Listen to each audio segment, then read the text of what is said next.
কাঠিগড়ায় সেতুর রেলিং ভেঙে নদীতে মরণঝাঁপ 12 চাকার লরির, গুরুতর আহত চালক।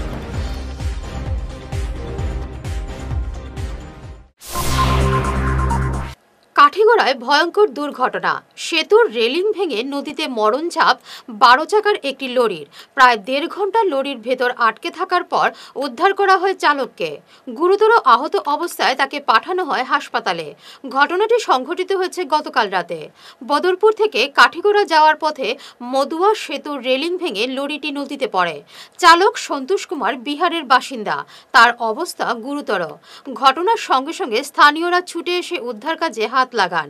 অনেক কসরত করে প্রায় 1.5 ঘন্টা পর চালককে লরির ভেতর থেকে উদ্ধার করা হয়। ক্রেন লাগিয়ে দুর্ঘটনাগ্রস্ত গাড়িটি উদ্ধার করে চালককে বের করা হয়। রেলিং ভাঙিয়া গাড়িটা নিচে পড়ে গেছে। এখন মানুষটা উদ্ধার করিয়া প্রায় 10-15 মিনিট লাগছে।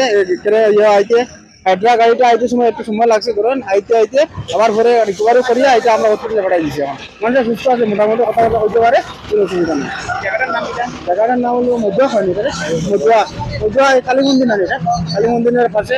এটা হলো কি ব্রিজ, এটা মদুয়া ব্রিজ। ব্রিজের রেলিং ভাঙিয়া নদীতে গেছে। বদরপুর থেকে কালাইনগরকে যাওয়ার সময় একটি 12 চাকার গাড়ি মদুয়া ব্রিজের সম্মুখে, কালীবাড়ির সম্মুখে রেলিং ভেঙে নদীতে পড়ে যায়। এতে গাড়ির ভিতরে একজন লোক আহত অবস্থায় উদ্ধার করা হয়েছে। অ্যাক্সিডেন্টের সময়টা হলো আনুমানিক রাত্রি 8 ঘটিকা হবে। তারপর পুলিশ এসে এবং অ্যাম্বুলেন্সের মাধ্যমে পুলিশ তাকে উদ্ধার করে ক্রেন লাগিয়ে এই আহত ব্যক্তিকে উদ্ধার করে মেডিকেল কলেজের উদ্দেশ্যে প্রেরণ করে।